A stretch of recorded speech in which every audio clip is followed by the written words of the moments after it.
बेटा श्रवण कुमार हो, लेकिन दामाद गृहलक्ष्मी की देखो, बहुत साल गुजार दिए मैंने अपना मन मारते मारते, अब मुझे नहीं रहना इन सब के साथ। आखिर मेरी भी कोई जिंदगी है या नहीं? कब तक तुम्हारे माँ बाप की सेवा करती रहूंगी? आज अंकिता अपने पति उमेश के घर आते ही उस पर बरस पड़ी। क्या बकवास कर रही हो अंकिता? ये फितूर तुम्हारे दिमाग में किसने भर दिया? सोचना भी मत कि मैं अपने परिवार को छोड़ दूंगा। उमेश अंकिता के इस व्यवहार से बहुत हतप्रभ था, क्योंकि आज से पहले अंकिता ने कभी ऐसी बातें नहीं कही। क्यों नहीं छोड़ सकते इन लोगों को? मैं तुम्हारी पत्नी हूँ और पति पत्नी का रिश्ता सब रिश्तों से ऊपर होता है। तुम्हें नहीं पता तो जाकर अपनी माँ से पूछ लो, अंकिता तेज आवाज में बोली। बहू बेटे के झगड़े की तेज आवाज सुनकर कमला जी भी उनके कमरे तक आ गईं। क्या बवाल मचा रखा है आज घर में? आखिर बात क्या है जो तुम दोनों इस तरह लड़ रहे हो? कमला जी आंखें तरेरते हुए बोली। कमला जी को देखकर अंकिता उनकी ओर आई और बोली, माँ जी, अच्छा हुआ आप आ गईं। आप ही समझाओ अपने बेटे को। मेरी बात तो ये समझते ही नहीं। मैं इनकी पत्नी हूँ तो मेरी खुशी का ख्याल रखना इनका फर्ज है कि नहीं? कह दो इनसे कि चुपचाप मेरी बात मान लें और अलग घर ले लें। अंकिता की बात सुनकर कमला जी सकते में आ गई। ये क्या बकवास कर रही हो बहू? तुम्हारा दिमाग तो खराब नहीं हो गया है? क्यों मेरे बेटे को उल्टी पट्टी पड़ा रही हो? अरे क्या इस दिन के लिए ही इसे पाल पोस कर बड़ा किया था कि बुढ़ापे में ये हमें छोड़कर बीवी का पल्लू पकड़कर चला जाए? क्या कमी है तुझे इस घर में? माँ जी, मुझे 5 साल हो गए आप लोगों के साथ रहते रहते। ना अपनी मर्जी से कहीं आ जा सकती हूँ, ना अपनी मर्जी के कपड़े पहन सकती हूँ। जितना भी कर लो, कभी किसी के मुंह से तारीफ के 2 बोल नहीं निकलते। मेरा भी मन करता है अपनी मर्जी से जीने का। क्यों रहूँ मैं इस घर में आप सबका काम करने के लिए और सेवा करने के लिए? और आपको आज क्या हो गया? कल आप ही तो नंदोई जी को ये सब समझा रही थी, फिर अपने बेटे को क्यों नहीं समझाती? अंकिता की बात सुनकर कमला जी की आंखों के आगे कल का दृश्य घूमने लगा। कमला जी की बेटी मनोरमा की शादी को साल भर ही हुआ था। आए दिन वो ससुराल में झगड़ा करके अपने मायके आकर बैठ जाती थी।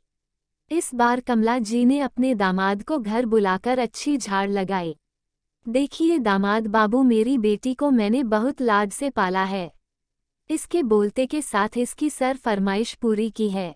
इसे हमने ऊंची शिक्षा इसलिए नहीं दिलाई कि ससुराल में जाकर ये झाड़ू बर्तन करे या आपके माँ बाप के नखरे उठाए। अरे हमने आपके साथ इसकी शादी की है तो इसे खुश रखना आपकी जिम्मेदारी है। मेरी बेटी अब तभी आपके साथ जाएगी जब आप अलग घर लेकर रहेंगे, ताकि मेरी बेटी चैन से जी पाए। याद रखिए, सारे रिश्ते पीछे छूट जाते हैं, लेकिन पति पत्नी का रिश्ता ही उम्र भर साथ रहता है। आपको अपने बीवी बच्चों और भविष्य के बारे में सोचना चाहिए, ना कि दुनियादारी के बारे में। हमने तो आपकी अच्छी नौकरी, अच्छी तनख्वाह देखकर मनोरमा का हाथ सौंपा था, ना कि आपका परिवार देखकर। दामाद बाबू असहाय से अपनी सास की बातें सुन रहे थे।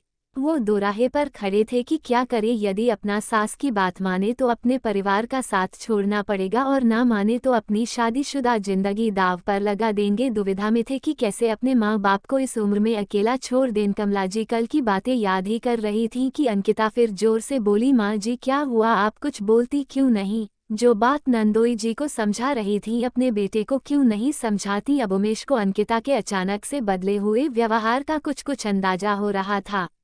इतने में अंकिता ने अपनी सास से नजरें चुराकर अंकिता ने उमेश की तरफ आंख मारी।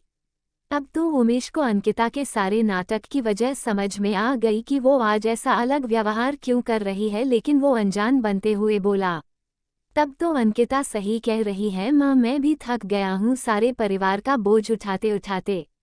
तनख्वाह कब आती है और कब खर्च हो जाती है पता ही नहीं चलता। अलग से रहूंगा तो कुछ बचत भी होगी। आखिर मुझे भी अपने भविष्य के बारे में सोचना चाहिए। बस कर बेटा, बस कर, तू तो मेरा श्रवण कुमार है। आज से पहले कभी तूने हमसे ऊंची आवाज में बात भी नहीं की, और आज ये सब बोल रहा है। मेरा तो कलेजा ही बाहर निकल जाएगा तेरे जाने के नाम से। वो तो मैं तेरी बहन की खुशी के लिए दामाद बाबू को समझा रही थी। कमला जी अधीर होते हुए बोली, माँ, अब तो आप बेटा और बेटी में भेदभाव कर रही हैं। माँ के लिए तो उसके सभी बच्चे बराबर होने चाहिए ना। आपको बेटी का सुख दिखता है तो मेरा सुख क्यों नहीं दिखाई देता? जब जीजा जी के माँ बाप अकेले रह सकते हैं तो आप लोग क्यों नहीं रह सकते? मुझे भी तो अपने बारे में कुछ सोचना चाहिए। उमेश संजीदा स्वर में बोला, नहीं नहीं बेटा, ऐसा मत बोल। इस उम्र में तू अपनी माँ को छोड़कर कैसे जा सकता है? तेरे बिना मैं किसके सहारे जीऊंगी? मेरी ही मति मारी गई थी कि मैं अपनी बेटी को समझाने की बजाय दामाद बाबू को उल्टी पट्टी पढ़ा रही थी। मैं समझाऊंगी मनोरमा को और दामाद बाबू से माफ़ी भी मांग लूंगी, लेकिन तू कहीं जाने की बात मत करना बेटा। कमला जी का कलेजा बेटा बहू के जाने के नाम से ही मुंह को आ गया था। वो बिल्कुल बौखला गई थीं। कमला जी की आंखों में पश्चाताप के आंसू थे। माँ की ऐसी हालत उमेश और अंकिता से देखी नहीं गई। अंकिता अपनी सास का हाथ पकड़कर बोली, माँ जी हम कहीं नहीं जाएंगे। माँ बाप के बिना भी कोई घर घर होता है क्या? मैं तो बस आपको समझाना चाहती थी कि आप जो कर रही हैं वो गलत है। नंदोई जी सिर्फ दीदी के लिए अपने पूरे परिवार को कैसे छोड़ दे, जबकि उनकी कोई गलती भी नहीं है। ऐसा तो नहीं है कि दीदी के ससुराल वाले उन पर कोई अत्याचार करते हैं। अपनी चंद आज़ादी के लिए परिवार की जिम्मेदारियों से आज़ाद होना तो कोई हल नहीं है ना। जिस तरह आपको अपना बेटा प्यारा है, नंदोई जी भी तो किसी के बेटे हैं। आखिर उनके माता पिता किसके सहारे अपनी जिंदगी काटें? परिवार से ही तो घर बनता है ना। माँ तू ठीक बोल रही है बहू। एक माँ होकर भी दूसरी माँ का दुख नहीं समझ पा रही थी। अलग घर परिवार में थोड़ा सामंजस्य तो सब लड़कियों को बैठाना पड़ता है। मैं मनोरमा को समझाऊंगी, बस तुम लोग आज के बाद कहीं जाने की बात मत करना।